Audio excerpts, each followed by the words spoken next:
Happy Thursday, everybody. It's just me right now. Jeff's on his way. Don't panic. I know you guys absolutely adore Jeff for whatever reason. I hope everybody's having a fantastic week. It's Thursday night, so it is time. We got folks talking about doing push-ups in the comment section. J-Bake was first. Big round of applause for J-Bake. Great job. 108 of you in here now to start the show off. Expect that number to go up. Do me a favor. Go ahead and like, share, do all the things. Happy Friday Eve. I like that. I like that. Share, do all the things, retweet on social media. Yeah, we're going to talk about some stuff tonight. I know there's a ton of rumors going around about Ty Simpson. Of course, we're going to have to talk about the Sharon Moore incident. I'm trying to think of a cool name for it. If you got a cool name for everything that's going on up at Michigan, share it in the chat. Let me know. Absolutely wild stuff. But we're going to talk about that tonight. We're going to talk about all the rumors surrounding Kalen DeBoer and the Michigan head coaching vacancy. I don't think you have anything to worry about, but we'll get there. We're going to talk about the potential of Alabama winning it all. Rematch coming up with Oklahoma in a week. Thank you, Kyle. You're the man. Kyle, we appreciate you being a supporter of the channel. For those of you who are new here, welcome to Waaaay Offsides. You caught us live. Lucky you. This is a place where we don't take ourselves too seriously. We talk all things Alabama and college sports. We talk everything going on around college sports. Sometimes we kind of go off on tangents, which is why it's called Waaaay Offsides. And Merry Christmas, Merry early Christmas to you, because you have found your favorite YouTube channel. You just don't know it yet. So go ahead, do yourself a favor if you haven't yet. Like, subscribe. It's free to you, keeps the channel free for everybody else. Yeah, you can become a member if you would like. That's not free, but the link's in the chat. Michigan Mayhem. All right, I like that.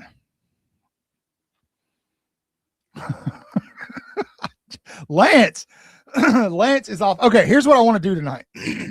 I'm feeling festive, if you can't tell. Check out the background.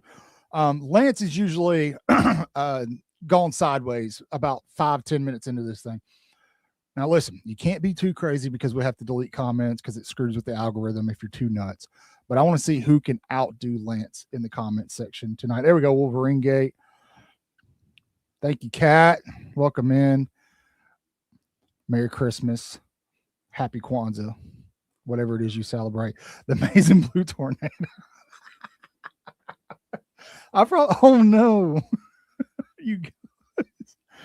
Oh, I knew it. I knew it. I knew if I asked you guys.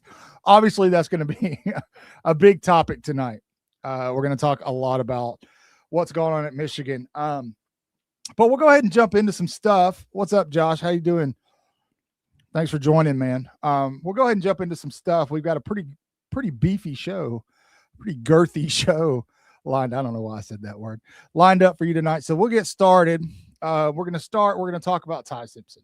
Now, rumor on the street. The streets are talking, folks. The rumor on the street is that Ty Simpson has a pretty nasty back injury. He's banged up. Some people are saying he's had surgery. I'll be honest. I don't know where these rumors originated. I have an idea. But I'll tell you this. If Ty Simpson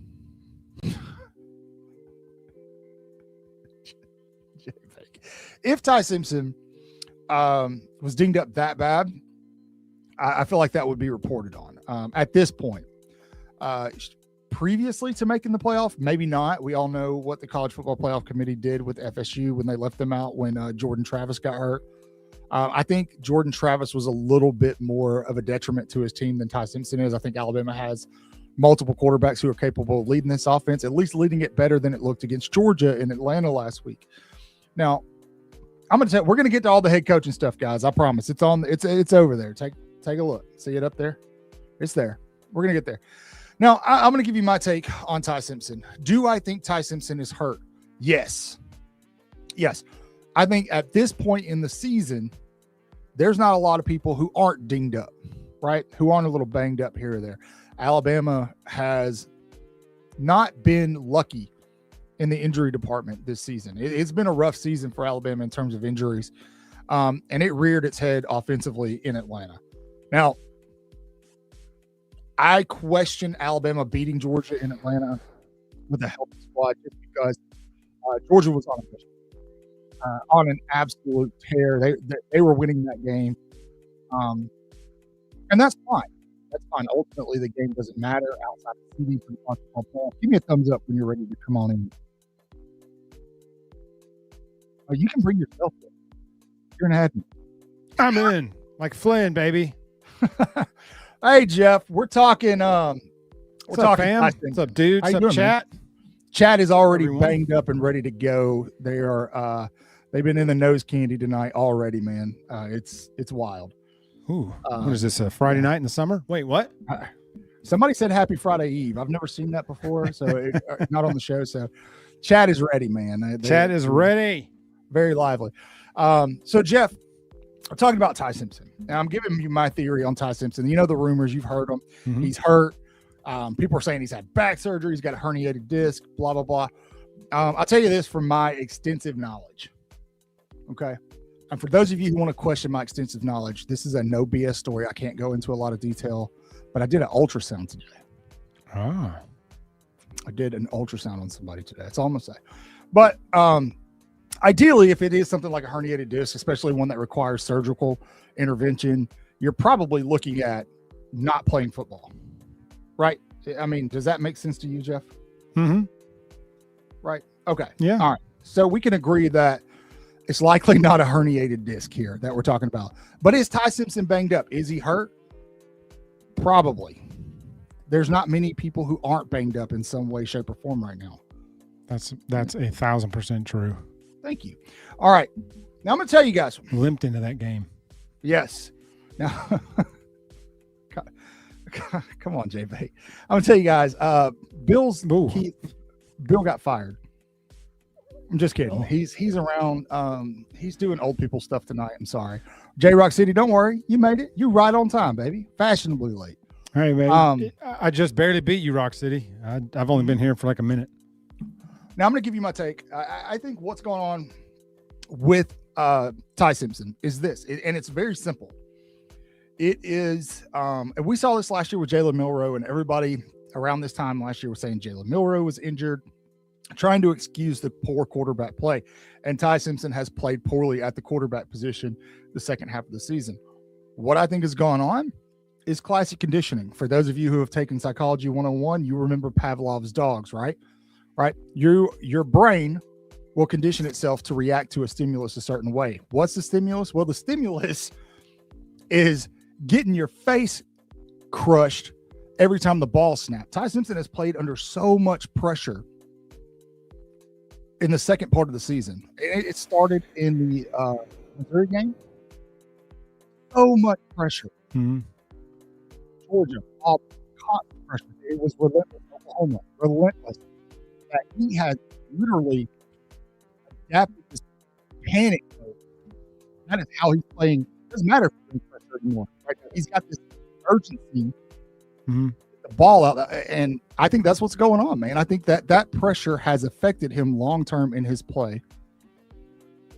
That's just what I think, man. It's the science like of it. The fourth down, he already had decided where he was throwing it when they broke the huddle. You know, yes, it was perfect play. It was perfect example. I mean, he didn't check. He didn't. I mean, he snapped the ball, turned and threw it. Didn't look, didn't see, didn't do anything.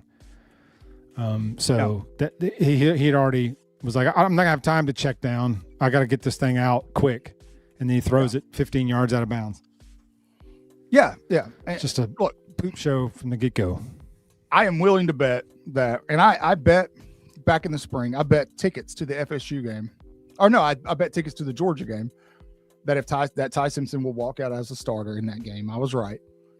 I'm willing to bet that Ty Simpson will be the starter against Oklahoma. He'll be the starting without question. Without question, absolutely. He's the starting quarterback. So I will say our buddy over on X, MJ, shared a post from Ty Simpson's Instagram today of him in the weight room, or it was pictures of weights with a water bottle. There were photographs of weights in the room. And that blew up across X, people talking about it must mean that he was in there working out.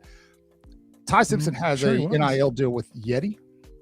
He's contractually obligated to post certain things, and that's what that picture was. So don't read too much into it. He works out. Yeah.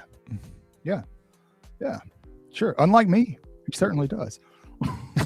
Yeah, like me for the last 15 years. But I don't think that Ty Simpson is injured per se. I think he's hurt. I could be completely off base here. I could be wrong. The Oklahoma game could come up in Norman and Austin Macaron's out there with the ones. I don't think many Alabama fans would be too mad about seeing that right now. I think that's the real question here is if Ty's even a little dinged up and it is impacting his game, or if I'm right about the conditioning theory and it's impacting his game so much, do you go to the bench, Jeff? Not to start. If Ty is terrible, then yes. But you can't bench him unless he's injured. If he's hurt, he can play. If he's injured, he can't. So if he's injured, then he doesn't need to. We don't need to make him worse. But if he's just hurt, then he needs to play. He's the starting quarterback. You can't roll. You can't put Austin Mack in a playoff game. The guy hasn't played all year. I mean, he's barely played all year, and even Kalen's gotten more of the mop-up reps. So I don't think there's any way you could bench Ty unless he physically cannot go. But if he can play, you've got to start him. And then if he's terrible, then you can say, hey, we're trying to win a playoff game. You ain't got it tonight. Yeah, and to Kayla's point here, more than he should, taking a lot of hits more than he should. It's Ryan Grubb's not doing him any favors. He's putting him in positions to get his brains beat in. Well, that's exactly where I was going to go with that. And on top of the offensive line, I think. Look, hey, I think that's Jordy. Jordy, if that's you, man, just we're getting there. Hold on, hang in there. Give me DeBoer. There is no DeBoer news. He's the coach at Alabama. Yeah, that's going to be what we're going to say. But quickest segment and show history. But anyway, Ty Simpson, it's been a rough season for him, and it starts with the offensive line. Ryan Grubb definitely is part of the issue at times. I think sometimes there are plays there that Ty's missing, but I think he's missing those because he has he has that sense of urgency that is now part of him, part of his playing, because he's had to constantly just push the ball out so quick. And you better believe Oklahoma's going to do the same thing. And it's going to be worse if R. Thomas plays. And we'll preview that game a little more next week. But here's the thing. If Alabama's able to figure it out just a little bit, I might be getting ahead of myself. The path that they got in the playoff is winnable. It's a very favorable path. It's very favorable. Even if they get Texas Tech, it's winnable, man. It's absolutely winnable. And so Capstone, this is a very different situation, though. Like, there were no more games after this. He didn't have to worry about Jalen Hurts' psyche in the next game. Yeah. He's like, I can work this, but if this was the national championship game, I'd say, hey, I'll pull out. Nothing's off limits. But that being a playoff game, I can't believe that Debo didn't bench anybody, but you can't risk losing Ty either psychologically if you just say you're out. Yeah. Now Grub, that seems to be common.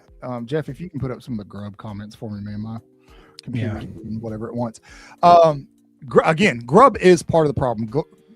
Jeff calls him he's the greatest self-sabotaging offensive coordinator I've ever seen. Yeah, and he does do that. Iron Bowl. How you feel about it? Iron Bowl is a great example, man. Like Alabama's up 17-0. Gatesman 1,000%. I was getting there. Yeah, I was getting there. Alabama's up 17-0 in the Iron Bowl. Grubb runs that double reverse, whatever it was. I want to it just rip my heart out. Absolutely kills Alabama's momentum, and they let Auburn right back into the game. Now, something I noticed, I went back and watched a lot of the SEC championship. A lot of people probably didn't, because who wants to watch that again? I understand. Mm-hmm. I went back and watched some of it, and there were a lot of times where the play calls were working. There was the guy that was supposed to be open was open, and Ty was just missing, man. He was just missing. And then a couple of his better throws, you had drops. Mm-hmm. Now, it was very common on 3rd and short for Grubb to run these long developing routes for some reason. I don't know why that's nothing quick. That's what he's doing. We've been getting our face blitzed off for 6 weeks, and we've not run one quick slant, one screen pass, nothing to counteract the blitz. It's all the same plays. Yeah, especially when they come from the West Coast bias. I just put that up. You missed it. You were looking down. Oh, I'm sorry, man. I was talking. We like Tobias though, so we don't mind putting his comments up. I was looking directly into to their eyes. But yeah, I mean. Oh, sorry, that was funny. I'm sorry, Tommy. Speaking of Tommy Reese, we all owe. What's his name, man? What's the quarterback that started at USF in the rain game a couple seasons ago? Buckner, the one you made the video on? Yeah, we all owe Tyler Buckner a big thank you. Michael, you made a video. You should go watch it. I forgot, man. For those of you who don't remember, Tyler Buckner started as the Alabama quarterback in the USF game when they benched Jalen Milroe. Awful rain game. It was just a terrible performance, and it was the beginning of Alabama going, I don't ever want to play USF again. Buckner then transferred to Notre Dame, where he is a quarterback / wide receiver. He is also the holder for place kicking, and he was the one responsible for the botched kick that allowed Texas A&M to beat Notre Dame, which is likely the data point that got Alabama in over Notre Dame. And so, thank you, Tyler Buckner. Thank you, Buckner. 100%. But back to Ty Simpson, man. Alabama's got to figure out a way to protect him. Everything. Look, it's easy for defensive coordinators when Alabama's one-dimensional as well. Like it's very easy. Very. It's out, man. It's out. Really, it was out in week 1. It was out in Oklahoma last season. Like, they put it on film. Like, this is how you beat Alabama. This is how you slow down that quote unquote stellar offense that really hasn't been super stellar all season. So it's been a struggle. Alabama's got to figure out a way to buy him time. The antidote is out there. We just got to do it. We just don't do it for some reason. We don't have any. This is my biggest complaint it was one of my complaints in the Georgia game, is that we don't have different plays for personnel. It's like they put AK Deer in and they run the same plays that they run for Daniel Hill. Yeah. Like, they're two very different style of runners. Although Daniel Hill doesn't always run like he's 250. But AK Deer is not an A-gap runner. He needs space, speed, shiftiness. And that's why AK Deer in and runs the same exact plays that that they're running with Daniel Hill. And I'm like, this is a different guy. Don't run the same play that didn't work before. Don't just try it again with this dude. Like, mix it up. And that's why I said, Jeff, sometimes it feels like Ryan Grubb, it doesn't really have a plan. No, sometimes it's like he didn't watch the like game. He's just like, let's just throw something at the wall and see what sticks. And that's why I feel like there's no continuity in the play calling, man. Like it's just like it's like we haven't see him play 49 in a week. Let's run it. It's like you see him and he's like he's looking down, and then he's watching the game, and he just flips a few pages and goes, "Let's try that one. Send it in." Yeah, it's frustrating, but and I'm not defending Ryan Grubb when I say this. I think we also have to realize and try to remember that this is a West Coast staff that is learning to coach in the SEC. On top of that, I know I say it all the time, for those of you who watch uploads all week long, this team is still in flux. It's still going to be uncomfortable because they're trying to put together a puzzle and they don't have all the pieces yet. And it starts with the offensive line. You don't have all across the line. You don't have the physique, the body style, the player type that Kalen DeBoer wants on that O-line to run this offense. They're getting there. It'll look better. It'll look more fluid starting in 2026, I believe. 2027, I think, will be the season where it really, really clicks on a high gear, assuming you have the quarterback play. But when you go and look at what Alabama's doing in terms of recruiting, especially in the offensive line, you can look across their 2025 class and 2026 class, and you can see how they're trying to adjust from Alabama's past to Alabama's future. And right now it's just uncomfortable because they're kind of in limbo and stuck in the middle of that. Now, can Ryan Grubb do a better job even with that? Sure, absolutely, 100%. 100%. Especially if Kane Womack's out there doing what he's doing this season. But, I think there needs to be just a little bit of grace. It wasn't pretty. What happened in Atlanta Saturday was embarrassing. But Alabama still made the SEC championship game and they're in the playoffs. So that was expected, though. We had no shot missing as many players as we were missing for that game. We had no chance. Kirby Smart did us a solid. He could have scored 50 on us whenever he wanted in that game. I think at one point he thought about it, man. He thought about it, but then he did us a solid by not. But he could have put 50 on us that day, in my opinion, without really even thinking about it. So he also doing that. Yeah, he also acknowledged in the post game, like, "Hey, that team's banged up really, really bad." Like, we were busted up good. Made it known, like there was a comment earlier saying, "Hey, we always use the term banged up. It used to be next man up." You're right, it used to be, but in this day of college football, you're not running 3 deep. You're running 1 deep, and you're hoping a couple of the twos can play. Yeah, but there's no 3 deep anymore anywhere. You can't. To keep to the actual topic, though, Jeff, I think if there's one position where we could say Alabama has 3 deep, it's the quarterback position.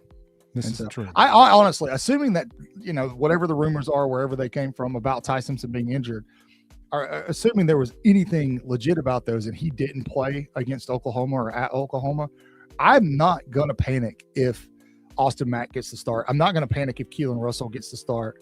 First and foremost, it presents a completely different style quarterback. That you can call Ty Simpson dual threat all you want. He's not dual threat. But I don't use him. I'm okay with it. I'm not going to panic. It may even be an advantage Alabama. But in this game specifically, and we're going to highlight this game and break it down and analyze it over the next week, Ty Simpson doesn't have to be spectacular to win this game. If he throws for 250 and no turnovers, Alabama wins. That's the key. Just don't turn the ball over. Yep. Now, we need to talk. We've all been talking about Ryan Grubb. Everybody's mad at Ryan Grubb. By the way, hold on, before we even get there, check this out. What do you think, Jeff? You like my hoodie? Oh, that's legit. Yeah. Chat. You need to go get you one. You can grab one right here. I'm going to put the link in the chat. We got a new doesn't look like yours for you. It's there. Where's yours? This is the season. Wait, it's down there. Hold on, Jeff. Daggum. Goodness gracious. No. Waiting on the Tide to Roll series. The holiday edition is back out for you. We've got a ton of designs. Tis the season coming up. Mr. Portal will be on the show soon because that season's coming. We're going to highlight a little bit about the portal tonight. Go pick yourself something up. Pick yourself up something nice this Christmas. Treat yourself. You know what I'm saying? So, yeah, links right there in the chat. Go grab so some. that sweatshirt you're wearing is in that store? I didn't see anything like what you were wearing. It's there. You just got to scroll and go through the whole thing, but it's there, man. I promise. Cool. I've never seen any of those designs before, so you've been busy. Yeah, man. Yeah, those have actually been up for a very long time. I just have done a crazy poor job of Sure. I'll take your word for it. Here, I'm going to put the actual I'm just happy our logo's on there. Forever, the only shirts on there had nothing to do with our show. I couldn't understand why we were promoting those, but there you go. There's the actual link to the one I'm wearing right now. Cool. Go get you one. Go get you one. They need to let us some bad hyperlinks in the chat. Do what? They need to let us some bad hyperlinks in the chat. I thought they did. We need to look into that later. We need to get with the producer. But anyway, all right, moving on. The news of the week, and we got to talk about a few things to get into this. For those of you who have been living under a rock the past 24 hours, there were rumors floating around that Michigan head coach Sharon Moore was going to be fired. It came to a head yesterday, and details have been leaked, and it got messy quick. Basically, the story goes as such as I have read it. I am not saying there is legitimacy to this. I'm saying this is what everybody else is reporting. But basically, Sharon Moore had an extramarital affair with an assistant at Michigan and got that assistant pregnant. The pregnancy was y'all heard that he got fired? Did y'all hear about that? I'm sure they did. It's not like it hasn't been anywhere. But the pregnancy was terminated upon discovery of the relationship. Michigan decided to let Coach Moore go. Coach Moore, who is married and has 3 daughters, was at home arguing with his wife, threatened to harm himself, and then broke into said mistress's house and held her at knife point, apparently. At least that's what's being put out. He was, as I last checked, in police custody. Not looking good. I believe he's got an arraignment on Friday. So crazy stuff going on up there in Ann Arbor. Hey, well, thank you, Bama tall boy. Yeah, I'll tell you what. If you don't got to follow back, put your handle in the chat, and I'll make sure. Put your handle in the chat, and I'll follow back. Yeah, Reuben Foster, Glenn Cheeman time. Is he back? There, he's back. He's back. I love him. Dude, every time I post anything on the X, he's there. I love it. It's hilarious. All right. So I told you guys, as soon as the news broke, I tweeted out yesterday, prepare yourselves. There's a storm coming. The storm being Kalen DeBoer to Michigan rumors. Why is that a thing? Well, a lot of people felt like when Kalen DeBoer was at Washington, he had refused to sign a contract extension. And a lot of people assumed and felt like that was because he was waiting to see what would happen with Jim Harbaugh at Michigan, that he wanted that job. Alabama comes open. He takes the job in Tuscaloosa. Seems like every big-time job that is open this year outside of Florida and LSU, Kalen DeBoer's name has been attached to it. Why do you think that is, Jeff? Because there's nobody else anything to do. It's like Penn State on repeat. It is. I mean, and I'm good. It's going to all week we've been hearing how trash Bama is. They don't belong in the playoffs. But DeBoer is the first on everybody's list. Make sense. Yeah, you're absolutely right. I don't think this guy likes us very much. He said we're fake Crane Company, and now we post BS on Twitter. So, thanks, buddy. What BS did we post on Twitter? Bama tall boy. I think whatever. I know exactly who this is. Yeah. Anyway, cool story, bro. I mean, but it's funny. Like they're trashing us, and then they fire their coach, and they're like, plans 1, 2, and 3 are all DeBoer. Like what? But he sucks, right? We don't belong in the playoffs. Yeah. You want a coach that doesn't belong in the playoffs? Gotcha. Sure. Yeah. Here's my thing, man. I think you know what? That's what it was. Yeah. The beat writer from Michigan said DeBoer was their top 3 choices, but everybody on Twitter is like DeBoer to Michigan. y'all sure want somebody that you trashing all week. Sure, absolutely. And I mean, it was very obvious that it was going to happen eventually. Like, I mean, as soon as the news was announced, it was very obvious that it was coming, that was going to be what everybody was going to run with. Leave, Lance. Of course, the keyboard warriors and all absolutely jumped on it. All the fake accounts, and of course all the Michigan accounts with less than 500 followers are like, I know who it's going to be. My granny's uncle's aunt told me this, told me that. Chris Lowe recorded an interview earlier today and basically said, look, I don't have any reason to think Kalen DeBoer is going to leave Alabama. Thank you, Austin. The jury's still out. Appreciate you. Thank you, Austin. We like you, Austin. That's all that matters. That was awesome. That's comment of the day. That wins the comment of the day. But on the Kalen DeBoer, here's my take on it. I'm not going to say that he's not going to entertain. If Michigan really wants him and they make him an offer, he's got to consider that. He's going to consider that. Now, here's the thing. No, his agent will consider that. Sure. Absolutely. He may never even know about it. But here's the thing about Kalen DeBoer, man. He knew what he was walking into in Tuscaloosa when he took the job. Absolutely, 100% was more than aware of what he was walking into when he took the job. A lot of people felt like the fan pressure, the pressure from the fan base after last season went the way it did, has made him uncomfortable in Tuscaloosa. I don't think so, man. I don't think so. I think he probably understood, probably more clearly than a lot of us think, what was going to come the first time Alabama lost without Nick Saban at the helm. Because everybody likes to pretend like Nick Saban never lost a football game, or he never played an unranked team close, right? Or he never lost to somebody he shouldn't lose to. He understood the assignment. And Alabama right now, from the outside looking in, is a much more stable place than Michigan is. We don't know what's going to happen with their AD. There's something to be said. I think Chris Lowe is the one that said this. Somebody said it. But there's something to be said about knowing the person you're going to work for. And Kalen DeBoer at Michigan doesn't make sense because he doesn't know who he's going to work for. He knows Greg Byrne. Greg Byrne hired him. I'm not saying it's not going to happen or it couldn't happen. I just don't think. You weren't trashing him, Chuck. You were criticizing where he deserved to be criticized. Him at all. I don't know what you're talking about. He deserved criticism at times last year, so he got it. Yeah, there's a difference between trashing somebody and criticizing. And criticizing bad play or bad coaching.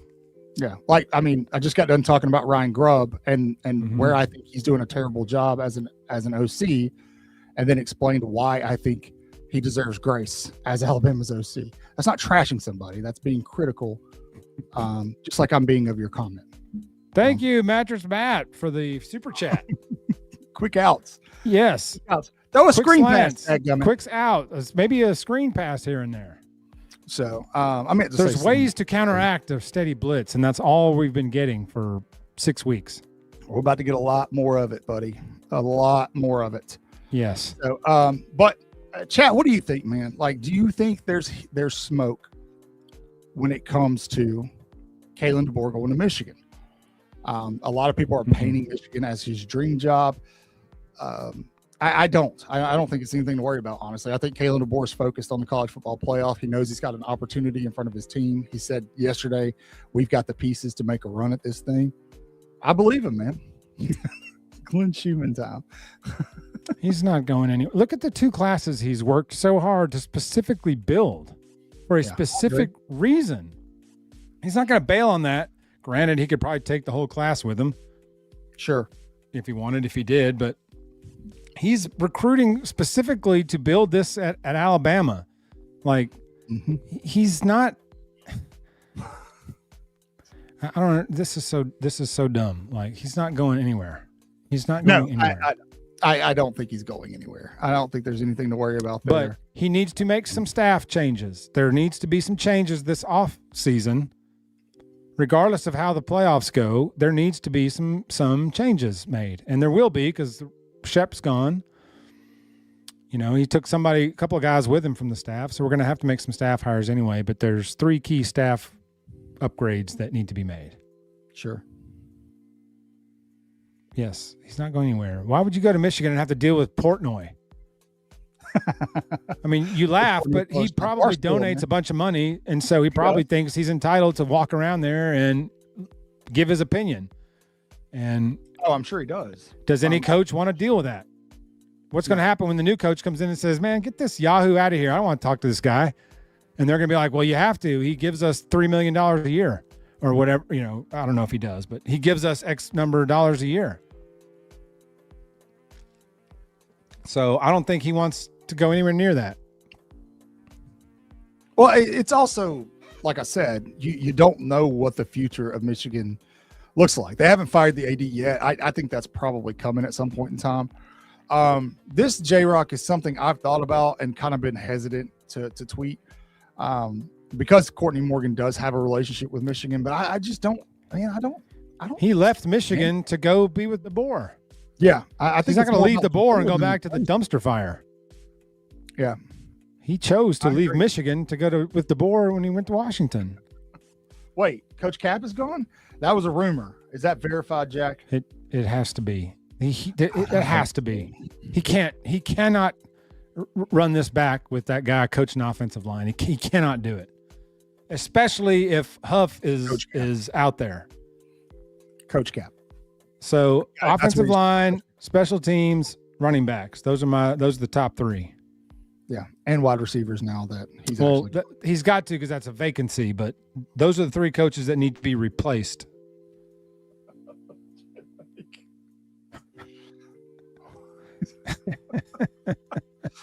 Oh, you guys are ridiculous! Absolutely ridiculous this evening.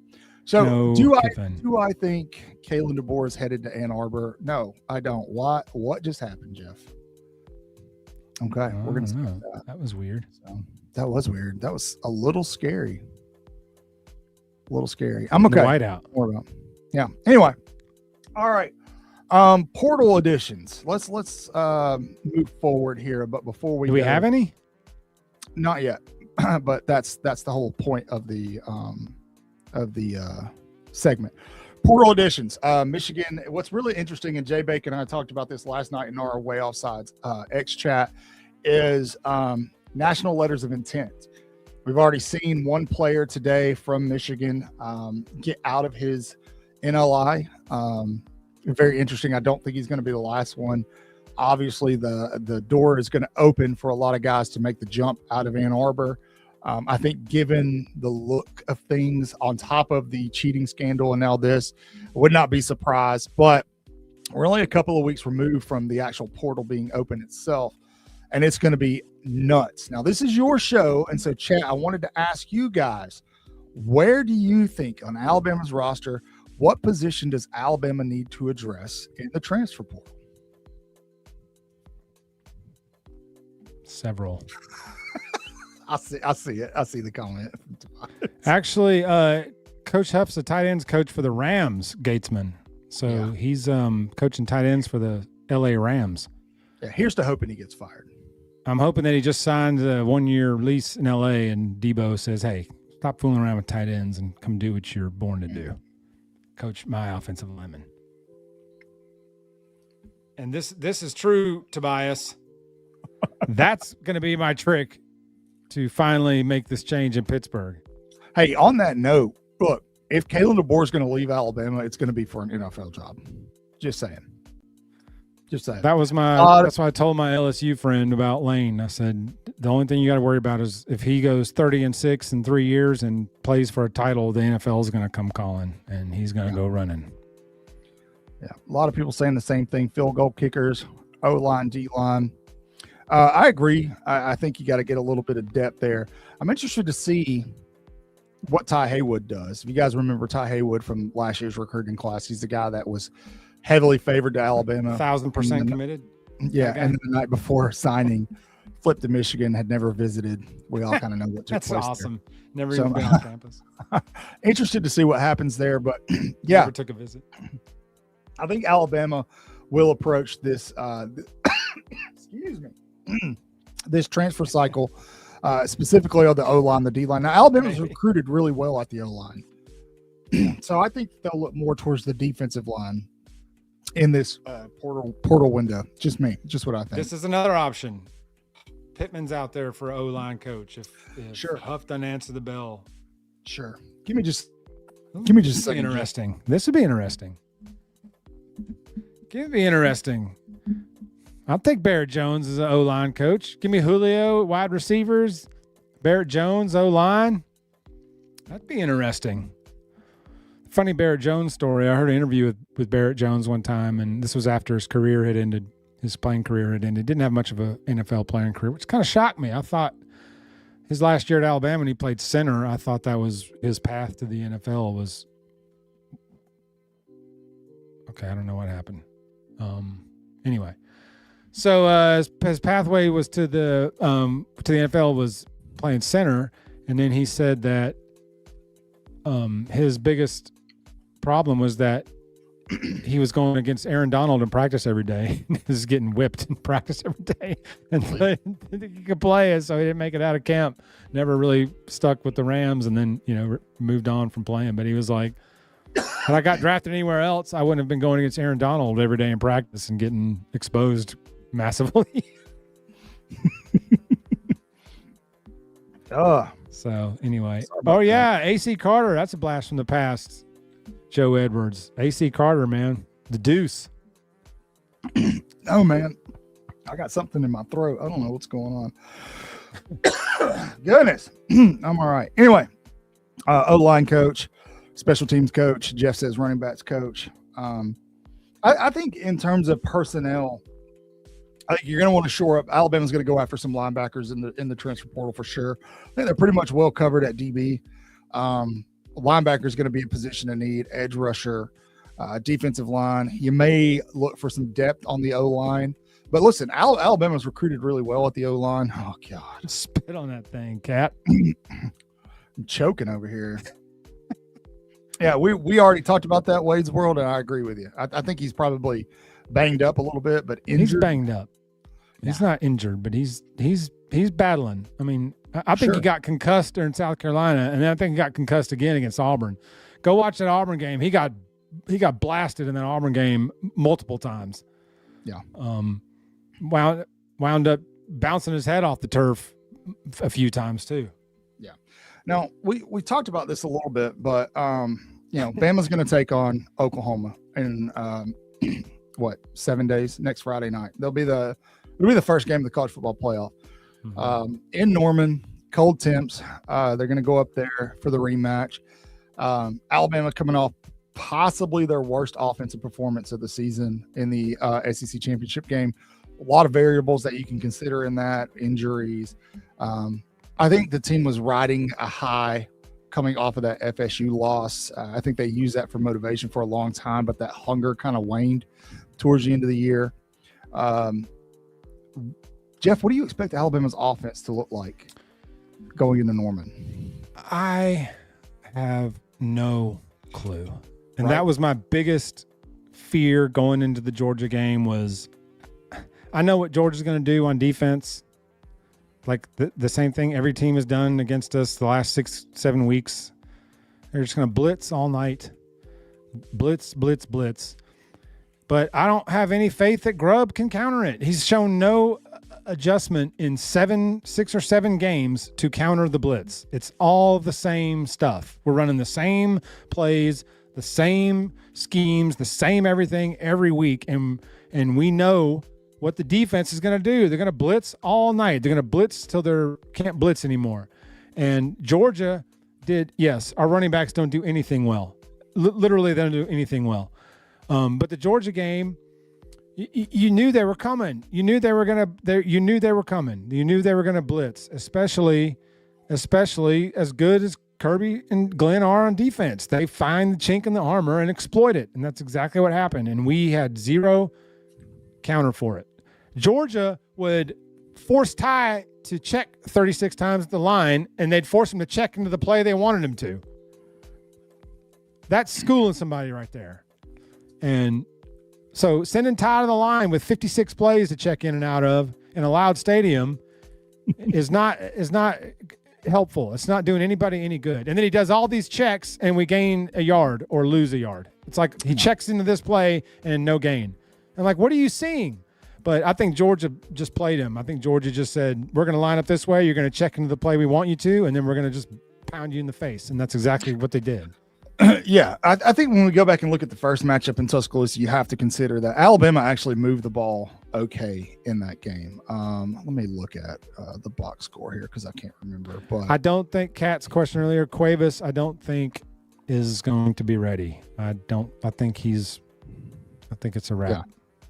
We'll see. We'll know. Availability reports will start early next week, so we'll know sooner rather than later. I think you might probably see Jam Miller, but looking at Alabama, Alabama's offense against that defense performed pretty well other than their turnovers. They had 406 total yards, 326 through the air. They finished with 80 yards running, but they actually ran for more. There were just some negative plays that negated some yardage. So What really, game is this? Alabama, Oklahoma in Tuscaloosa. Oh, okay. So, if Alabama's offense can, basically, in my opinion, do what it did in the Iron Bowl, that they'll win and they'll advance. Now, Jeff, you mentioned it. You have to take into the account that you're playing in Norman. That place is going to be loud. It's going to be rocking. It's going to be very cold.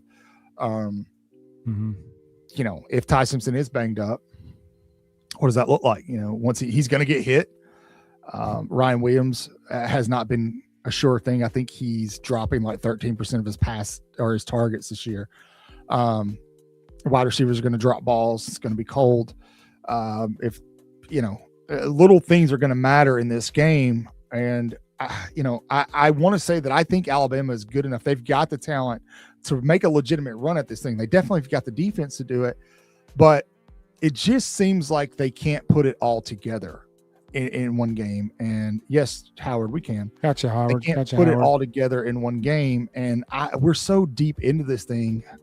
I don't know that it's going to happen. I don't have confidence and I think that's other Alabama fans can agree with that.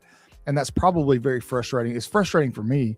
I'm sure it's frustrating for them. We saw it culminate in the SEC championship game because then defensive coordinators can just square off.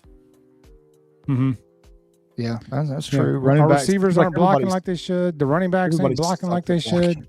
Like nobody's blocking like they should. Really, Brailsford's the only lineman that's consistently played well all year. Yeah, and he's. Did anybody notice that our best players are former Washington players? Anybody check that? Yeah. So, but Cuevas, the Cuevas injury is a huge void. That's a massive void in the offense.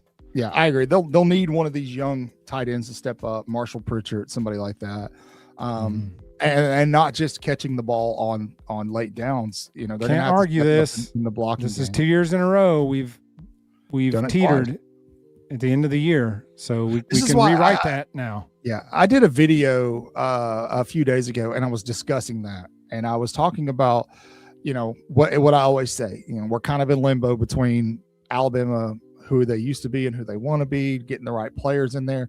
But if we get into year 3 and we start seeing that similar regression in the second half of the season, the patience, if it's not wore thin now, it's gonna wear very, very thin, because then you've got a big enough sample size to go, okay, something's definitely not right here, right? Especially when you've got Keelan Russell or Austin Mack being the starting quarterback, because there's no quarterback excuse next season. So, yeah, this is interesting too. I mean, I would like to. It's this goes back to my point that we're just doing the same thing over and over again every week with the same personnel, same plays, same deal, same people, same players, same everything. Nothing changes ever. And I'm like, at this point, put Meadows in there. See if he can make a catch or two. Everybody else is dropping balls. Why not? We got drop. Nobody comes off the field. Nobody loses a series for dropping balls. It's just like, oh, well, Formy gets beat again. Oh, well, right back out there. Jam can't averages a yard a carry. Right back out there. It's like nothing flipping changes. And it's like you can't keep banging your head off the wall and expecting something different to happen. It's like try anything. Why not Derek Meadows? Everybody else is dropping balls left and right. Why not try Meadows? Why not? Well, this question here, or this statement, we aren't using the offensive talent that we have. I think in some games, yes, in some games, no. I think in the Iron Bowl, it was obvious that they wanted to highlight Isaiah Horton. I think they wanted to do that because they knew that that secondary hits very, very hard. Horton's a bigger body receiver. So yeah, that was a great use of your talent. In the Georgia game, yes, Ryan Williams had the big drop, right? But the couple other times he got the ball, you could tell, man, he kind of had that shake back. He was crossing guys up. He had a couple of guys, looking like they're about to break ankles. Their knees were crashing out. And how many targets did he get in that game? Like 6, 7? I did not mean to do that. Dadgummit. What'd you do? Chad will pick up on it in a second. So I think sometimes they do try to use the offensive talent that they have, but I think to Jeff's point, I think that Ryan Grubb is still learning how to coach in this league and how to coach to that talent, which is weird to say, but it's got to be a little different than it was at Washington, right? Washington, the defenses they were playing over there on the West Coast were not the same defenses you're playing in the SEC. So that's it. We got a direct line to him, Gatesman. That's right. Yeah. We have a dinner date as soon as it's over. That's it. But here's the deal with here's what I'm starting to realize this about Grubb. I was talking to my uncle about this tonight at our family spaghetti supper. Hold on. Caleb Downs did fit at Bama perfectly. Yeah. He'd fit anywhere. Sorry, he's a first round pick wherever he plays. Yeah. He's gonna be a lottery pick no matter where he plays. I'm happy with Brandenburg though. Grubb doesn't feel like an offensive coordinator. He feels like just a play caller. He doesn't coordinate any offense. He just calls plays. He doesn't.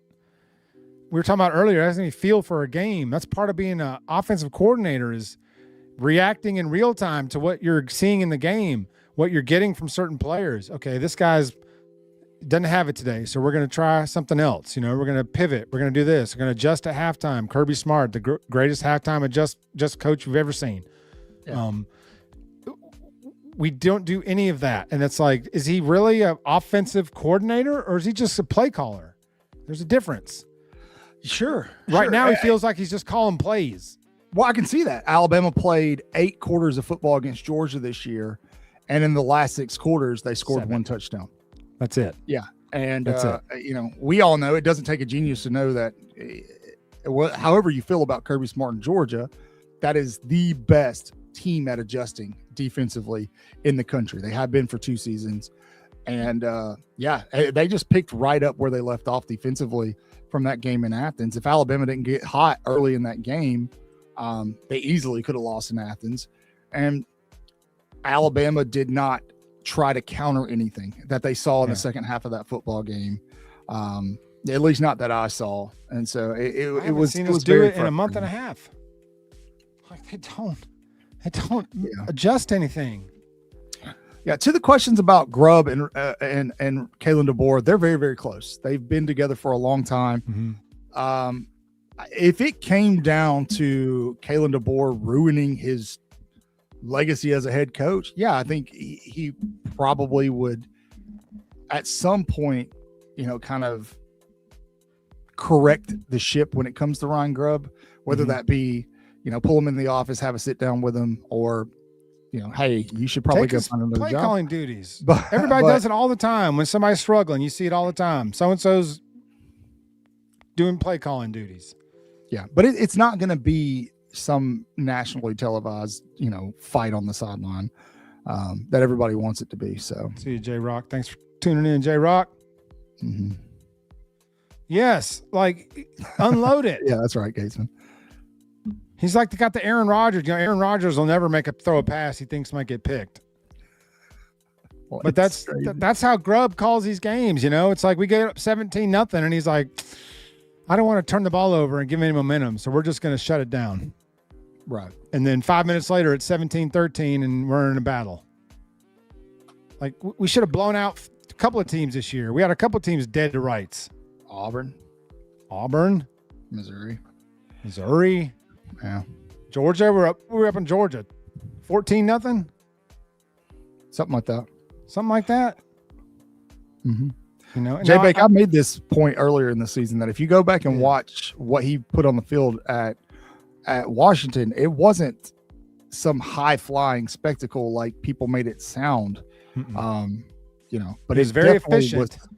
Yes, with a guy that can deliver the football.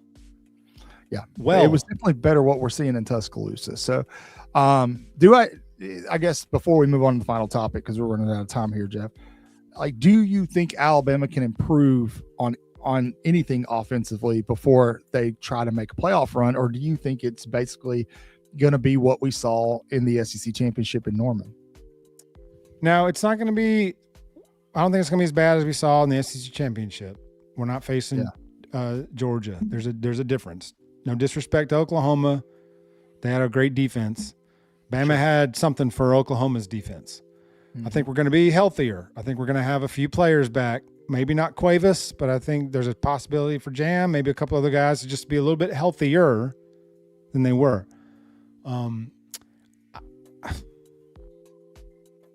If we keep just running the same things with the same players, then no. I mean, but this is the playoffs now. So it's time to try stuff, to try anything.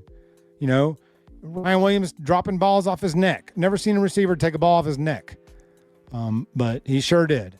How many of those do you get before you try someone else? I mean, you know, how many drops do you get before somebody says, you know what, you're not serious today.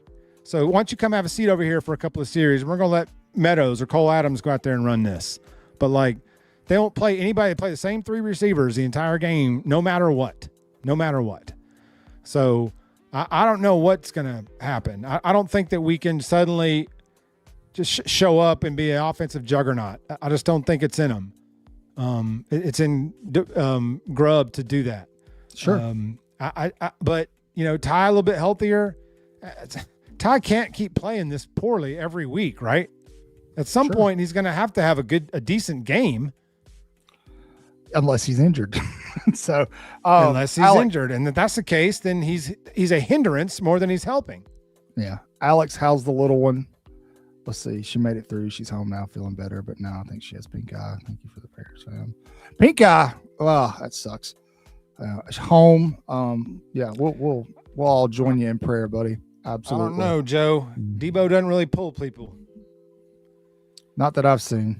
Not that we've seen. I don't know that he could have last year. I don't know that he can this year. If Ty's even talking about coming back next year, you can't slaughter his psyche by telling him that you don't believe in him this year, when you've shown no inclination of that all season. Hurt, poor play, whatever.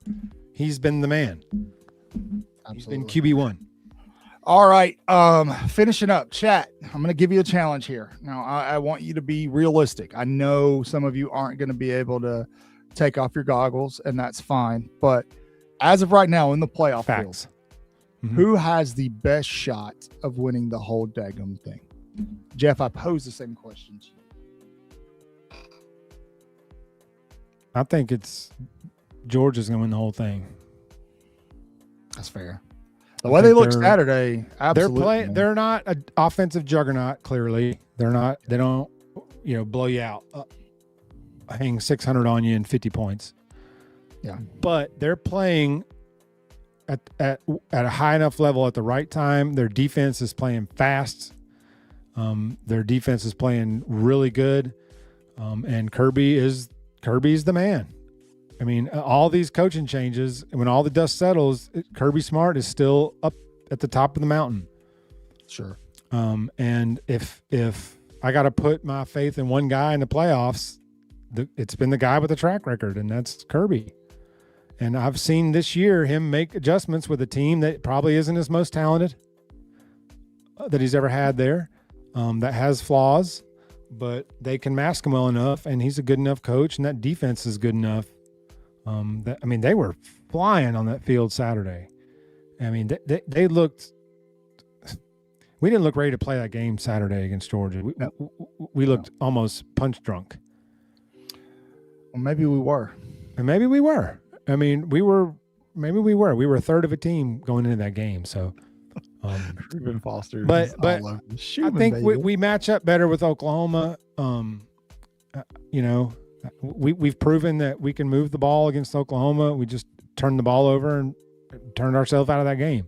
Yeah. But we've proven that we've got an antidote for what Oklahoma does on defense. Now, whether we rediscover that, I just don't know what's going to happen in that game. I just don't know.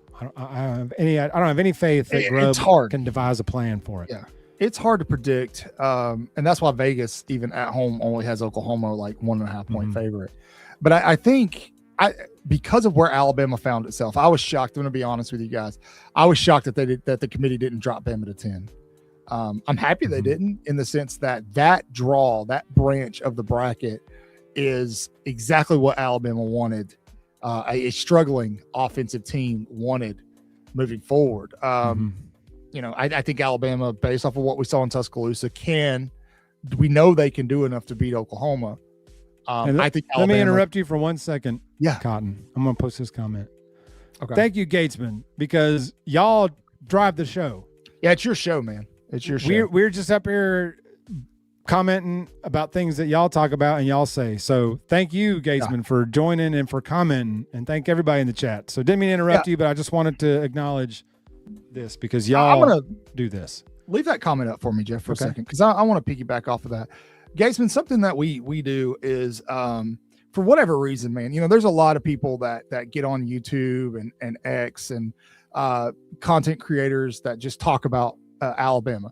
And Jeff and I work with a lot of them closely. With Clint Lamb, I was on with Clint Lamb not long ago. He's been on the show several times. Shout out Clint and EG. Yeah, Cruz has been on the show. We've had recruits on the show, but sadly, in this atmosphere, there are a lot of people who, for whatever reason, man, they just want to pick at other people's content and send folks in comment sections to say nasty things and start problems. We don't do that here.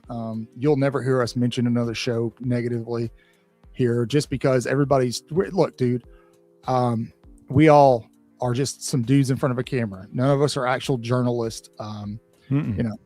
So we're here to have a good time and just enjoy talking Bama with you. Not everything we say is right. Not everything you say is right.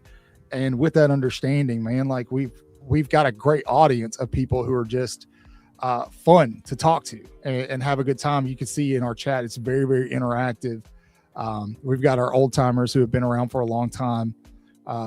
And that's why I put that short up earlier today, was just to say thank you to it was a good everybody. year for us. It's been a really good year. And I think next year is going to y'all. be even better. And that's because of you guys doing all the sharing, the commenting, being here on Thursday nights, interacting with us on social media. Like it's been you guys. If you guys want to join the group chat on X, you can send me or JBake a DM and we'll get you added over there. It's a lot of fun, man. It's a lot of fun. It's not toxic or negative. It can get a little I don't know, unhinged on game day, but it's a good time, man. So, but like Jeff said, this is your show. We do this because we love interacting with y'all. So, yeah, we made a lot of good friends here. We made a lot of good friends in this chat. So, yeah, we have, and we've grown. Friends. And thank you to the 883 of you that are tuning in right now. Absolutely fantastic. If you guys are new here, welcome to all who come to this happy place. Isn't that what Walt Disney said? We got 200 in the YouTube chat. Wow, beautiful. If you are new here, look, only 20% of you on YouTube are subscribed. So go ahead, hit the subscribe button. It'll be the best decision you make all year. I promise. Thank you, it'll Kat. be like that's sweet. It's your early Christmas present to yourself, and it's free. It's free. Go ahead and save yourselves a couple dollars and gift yourself a subscription to Waaaay Offsides on YouTube for Christmas. Yeah, come join us post game. My uncle told me tonight that they really like our post game shows, and he said that the post game Alabama show is 6 minutes of commercials and 1 minute of content. And I was like, we don't do no commercials here, baby. I said we're all flesh, all hour and a half after the game. You get everybody's immediate reactions. I said, so no. He was like, we timed it. We drove it home the other night. He said my wife timed it on her phone that it was Really? In the segment, it was 6 minutes of commercials and 1 minute of show. Jeez, that's I wild. was like, sheesh. Yeah. Some other good news is now that we're in the postseason, Jeff and I will be turning some of our attention over to Full Court Crimson. If you guys don't know what that is, check out that background. Yes, Pretty sir. Sweet. Yeah, It's it is pretty pretty sweet background. Jeff, you did a really good job on that, by the way. Thank you. So, chat, give Jeff a clap. This is the actual. That's the actual scene for it. But yes, It looks good. It looks really good. Oh, What whoops. happened? Sorry, That was I terrible. forgot you weren't using the live scene. I never do, dude. But that's all right. I just had to find the right one. But here we are. Hit the like. Thank 200 you people. all 885 of you right now. Thank you all. I'm gonna go ahead and call it quits, man, and we're gonna go enjoy our evening. I got an early morning tomorrow, but yeah, man, we'll be following this Michigan story and talking more about Kalen DeBoer over the weekend. So make sure you're locked in with us. You guys know the drill. Saturday night, Bama #1 Arizona in Birmingham basketball. Y'all tune that in. Unless you're in Birmingham, then go. But if you're not, tune it in Saturday night and root on the basketball team. Cotton has said this multiple times. If you're not locked into basketball, this is a great year to jump on. Absolutely. Word on the street is Balboa and Bristow will be both playing in that. We'll be playing. We're gonna need him. Arizona's tight. Jaden Bradley, former Bama point guard, is actually a pretty dang good player for Arizona. So that's gonna be a good game. So y'all please tune that in. Get your basketball reps up because we're gonna be talking a lot of basketball here shortly. Absolutely. Go get yourself a hoodie. That'll be it. I think we're done plugging ourselves. All right, guys, please enjoy the rest of your evening. We'll see you this weekend at some point in time. We love each and every one of you. As always, you guys know the drill. Say your prayers, read your Bibles, wash your hands, horns down, beat Auburn and LSU. We love you and Tennessee too. Roll Tide.